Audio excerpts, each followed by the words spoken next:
I feel like there's a lot of things going on in my background right now, but I'm kind of okay with it, you know? I'm feeling the chill vibes.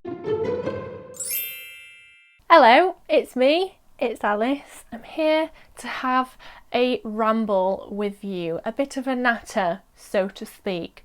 If you like tea or coffee, grab yourself one because this video is probably going to be quite long. I don't like tea or coffee, so we're going to pretend I've got some water because I've also forgot that. So it's going well so far. But I actually asked on my Instagram for some questions. I get asked questions a lot and I feel like it's just a lot easier for me to sort of combine them all into one video. So that's what this is, a lovely little chatty Q&A. But yes, if you aren't following me on Instagram, make sure you go over there and follow me because then you can get involved with the next video. Thumbs up, subscribe if you like this video. If you can't tell, it is actually 6 PM when I'm filming this video. So I'm a little bit delirious, apologies in advance, but I've been busy and if you've been following me on Instagram you will know why. Question number 1, are you going to do a video about the Illustrator app? So if you don't know, I think possibly today when I'm filming this or soon, Adobe is actually releasing Illustrator for the iPad and I'm so excited. And yes, I'm definitely going to do a video about it. I might just try and incorporate it into my normal design process and sort of review it as I go, see how I feel. But if you have any particular ideas you'd like me to do with Illustrator on the iPad, let me know because I would love to try it out and let you guys know what I think of it. What is your favourite thing to do when you're not working? Okay, other than lazing about and not doing much, I have recently gotten very into reading on my Kindle. I never used to read at all and I've actually read 12 books already this year, which I think is pretty impressive considering I went from 0 to 12. And I think it's because I can read with my light turned off and then I usually fall asleep with it in my hand or whatever. So that's something I do to like wind down. I also recently dabbled in a little bit of embroidery and that was quite fun. So I think I'm going to do that. I'm actually taking a week off next week and I'm actually going to grab my embroidery stuff and I'm going to make sure I finish one of my embroidery set things. I just got a little set on Amazon and I very much enjoy it. Can anyone study to be a graphic designer? Yes. 1,000 times yes. Even more so now, there's so many different ways you can learn to be a designer. Obviously there's so many videos on YouTube, there's tutorials online through blogs, you can sign up to courses. If you haven't already signed up to my brand new Adobe Illustrator course, I'll talk about that soon, but there is a link in the bio. But yeah, anyone can be a graphic designer. If you've got some creative flair, if you've got some passion, you can sort of hone it in and practice and really make the most of it. Honestly, anyone can do it. By the way, my phone case and my pop socket are both from Amazon. I will leave them linked in the description. Top tips for gaining clients. So word of mouth is hands down the best way to gain clients. So I'd say do a good job from the very beginning. So anytime someone talks about your work, they're going to say something good. What I did when I first started was I told people on Facebook that I was creating things, that I was designing things. I started with like little portraits and stuff, and then I told my friends, and then eventually the word got out and I already had a bit of a following on YouTube, so I could tell those kind of people. Hashtags on Instagram are great. You can get involved with draw with me competitions or like draw this in your style competitions. There's so many cute little groups and hashtags where you can follow along and find fellow artists and fellow like-minded people and also grow an audience through that as well. So hashtags, Facebook, friends, word of mouth, and just keep practicing. I love your course. Thank you. Do you think buying a Wacom will help me to create? So I actually haven't used my Wacom in quite a while. I've gotten so used to using my mouse that I don't really use it.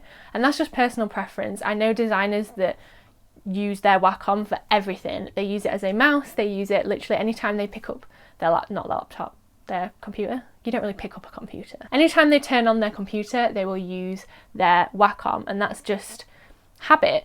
So I'd say it won't indefinitely improve your creativity, but if it's something you're thinking about and if it's something that you've got the money for and you'd like to invest in, definitely check out getting a Wacom because I loved mine so much when I was at uni and it let me create in a different way that I'd never really created in before. It's not a necessity. Like I literally can use my mouse, my keyboard and my screen and I'm happy. So yeah, it's up to you. I love your course so much. Will you be doing one on Procreate or Photoshop. So I've briefly mentioned the course. This is where we do a little bit of shameless self promo. So I have actually created a course all about Adobe Illustrator.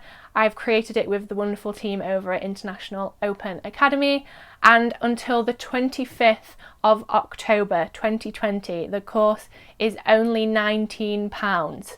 Yes, that's right, £19. So if you're watching this before the 25th of October, you can sign up and get 60 days access to all of the course content. There's loads of downloadable PDFs. There's so much information in there, so many hours of work and useful knowledge. I've been getting so much good feedback from it, and I've been so nervous about it because obviously I've worked very hard on this. So if you're wanting to basically learn about how to use Adobe Illustrator, or you sort of know it a bit but you want to delve into it a bit deeper, that course is for you. You can just pay an extra £10 and it will turn it into a lifetime access. So right up until the 25th of October, it's £19, and then after that it will return to its regular price of £49. So yeah, that's my little shameless self-promo for the moment. But will I be creating a Photoshop or Procreate course? I would love to. Obviously I'd have to ask the team over at International Open Academy, or maybe I could create a course on my website, on my own platform. That'd be something I'd love to look into in the future.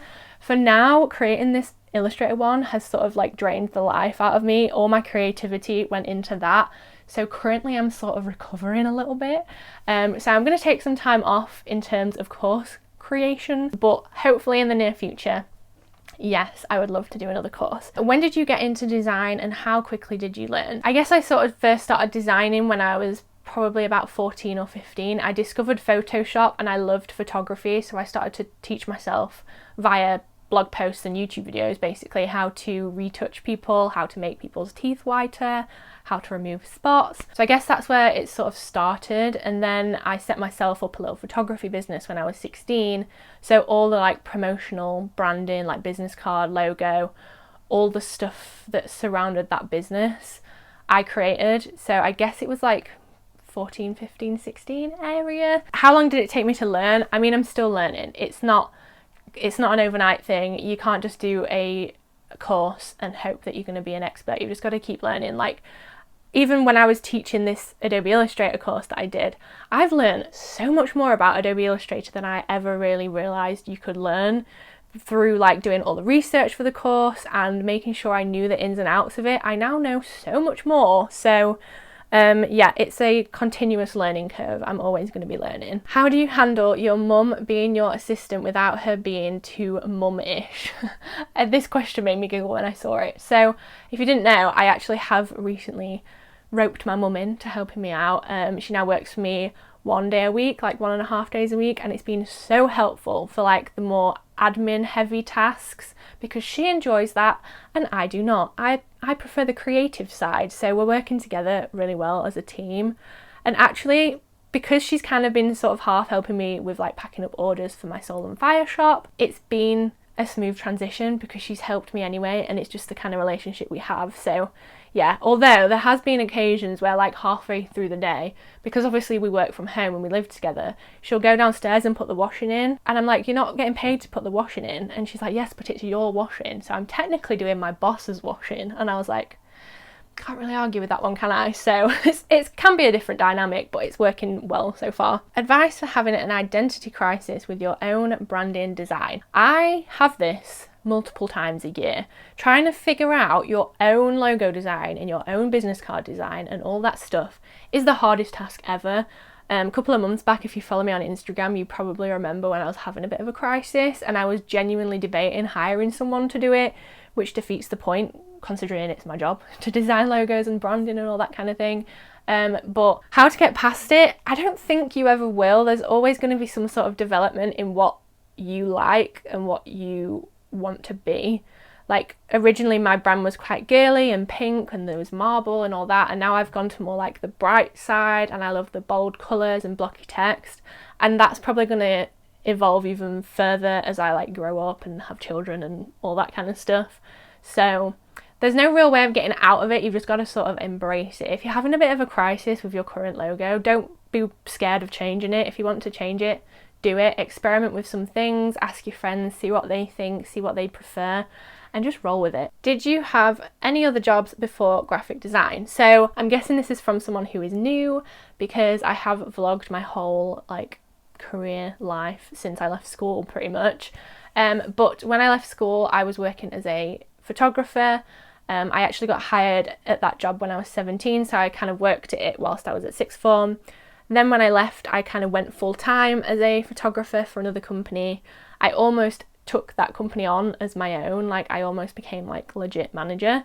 Then I realised it wasn't challenging enough for me, so I went to uni. So yeah, I worked as myself, my little freelance photography life when I was 16, set up my own business, then worked for another photographer, then worked full time, then went to uni, and now since I've left uni, I've worked a couple of shifts with my old photography boss, and then I've done the rest self-employed. So no, I guess I've not really had another job alongside it. I mean, photography is kind of creative, and I did a lot of design work in that job. Like I set up loads of templates and stuff, so I guess I've always been in that sort of career. Unless you can count me being a waitress for 3 months when I was 16 before I quit, because that ain't the kind of job for me. I take my hat off to anyone who works in like the hospitality industry, because I do not have the patience for people. Are you still looking to buy a house soon? So yes, I am firmly in the process of not buying a house, but like chats have been had, calls have been had, things are moving, but you know, the world situation at the moment kind of slowing things down, and I've still got some time, and I've still not got any like set in stone things, but I have bought furniture. I can't resist it, you know. I've bought like little bits and bobs, and I'm very slowly but surely using up the entire attic space in my parents' house, and eventually I'm going to end up spilling out into other rooms. So yeah, it's moving, and I'm very excited, and I can't wait to share it with you. And actually, I had a question: how would you feel about me vlogging when house things start to happen? Because I feel like early to mid-year next year might be happening. So would you like vlogs on this channel? Should I create a new channel? Shall I have like a whole new little like vloggy home channel? I miss doing just chill chatty vlogs, so let me know if you'd like that, because I feel like that'd be so fun to share. Very important question is next. Pineapple on pizza. It's not my first choice, but I am not highly offended by it. I do quite like a good few slices of pineapple on pizza. Gotta say it, I know, I'm sorry, I'm probably going to cause controversy, but I think it tastes okay.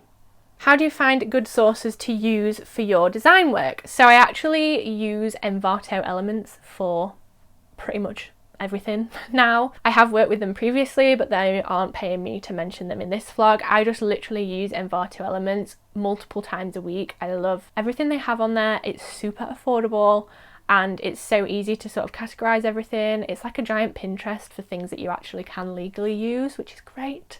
So yeah, Envato Elements is great. I will leave it linked in the description. I like this. What is your go-to midnight snack? So I usually really want a packet of salt and vinegar crisps, a Baby Bell and a chocolate bar. Weird, I know, and a very strange combination, but that's always been my go-to for a very long time.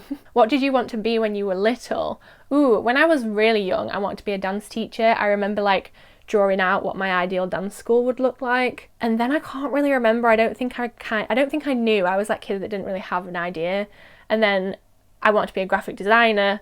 Then I switched to wanting to be a photographer, then I switched to wanting to be like a TV presenter or something, and now I've gone back to graphic design. So I suppose it's always been in the creative area. If you didn't do anything art and design related, what would you do for a job? That's kind of related. I always think about this. What would I do for a job? Maybe something like community based, I guess. Like I wouldn't want to work in an office, because that's just not my kind of vibe, even though that's kind of what I do, I guess. But I wouldn't want to be like spreadsheet office kind of vibes, or answering the phone, because I hate talking on the phone. Maybe like, I honestly don't know. Like, let me know, what would you presume my job could be if I would be something else? I really can't think of anything. Okay, last few questions. What to do when you're feeling unmotivated or not creative? Have a break. Literally, if you're not feeling it, don't do it. Now, I still struggle with this a lot because I'm a workaholic and I always beat myself up for not getting work done. And I think it's even more hard to sort of distinguish work and chill when you're like self-employed, because I feel like every time I've got a minute free, I could be working.